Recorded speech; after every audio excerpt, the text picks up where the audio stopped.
mean, I don't know how they did it. I grew up in a town of 10,000 people. She grew up in a town of 10,000 people. She had 5 kids depending on her, a sick husband that was disabled depending on her, in a little town out in the middle of nowhere, 10,000 people, you know. And she started in this business on commission. We never paid anybody a penny full-time salary. Not one penny. Never paid anybody's expenses, moving expenses, no nothing. And she built a business in 38 states in Canada and built financial independence for her and took care of her family. Can you imagine being a mama with 5 babies and a sick, disabled husband? How in the crap do you do that? How do you field train people? How do you travel and have fast start schools and stuff? Francis, I'm in awe of you. And I admired you and Jenny Carter. You were 2 heroes in my life. And you gave me courage in the toughest time when I didn't know if I could keep on keeping on. I would see Francis Avrett, and I'd see Jenny Carter, and I'd say, gosh, if they can do it, I can do it. She made me tougher.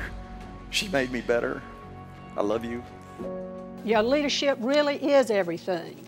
It's important to me to know that the people that are leading this company think like I think, that they want to be a part of free enterprise, that they want to be a part of making the dream of building your own business possible for many, many people.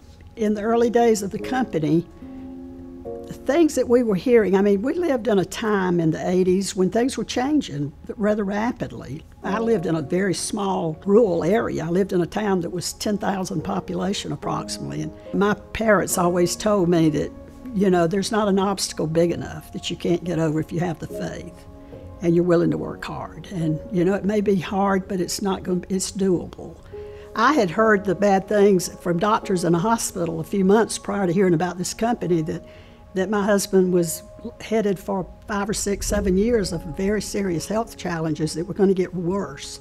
And I didn't have health insurance. The bills were high. We had a significant farm and the greenhouses, but we couldn't pay for those medical bills and raise a family. And I faced the reality of watching a very young man, and I was a young woman, and I challenged the doctors. You know, he will live longer than you're telling me he will. So I was already in a mindset of, I've got to beat the odds. And so this was a piece of cake compared to some of that stuff. Your desire level is everything. Your want to is more important than the how to. If we can sell a big dream and help people become totally obsessed with winning and understanding the principles of winning, we can do something very, very special in business. When I started the business and heard Art talk about cities and countries and doing across North America, I sat down with a map, and at my kitchen table I drew off an organization with circles that included Canada. This was in 1981, before we opened Canada. But I was speaking just as Southern as I do today in a foreign country that's north of here, and they thought that they would come to the meetings just to hear this Southern guy and myself speak.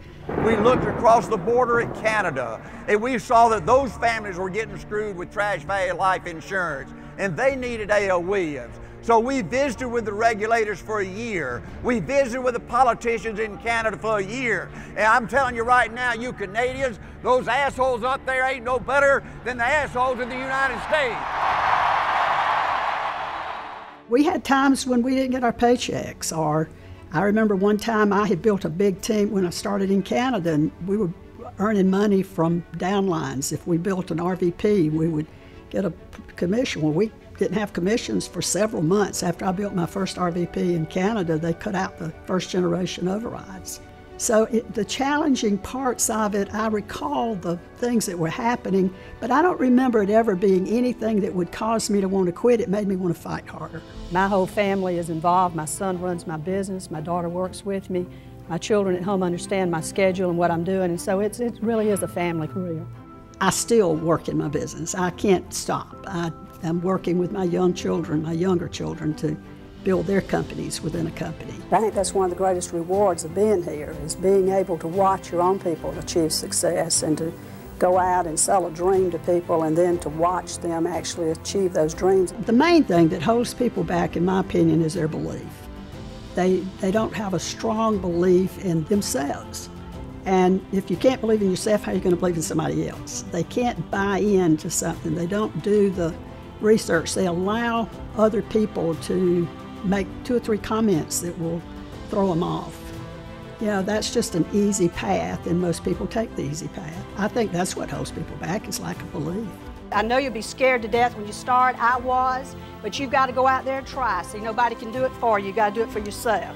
Again, I said, I just always like a good fight. You know, you want to fight with somebody, call me. I'll get into it with you. And look at the organization Frances built. You know, $1.3 million earnings a year, a yearly payroll of $32 million. She had 197 RVPs, 16 SVPs, 16 NSDs, 7 SNSDs, 95 $100,000 plus earners, 3 $1 million plus earners, 1 $2 million plus earner. One of our all-time great legends, Frances Avrett.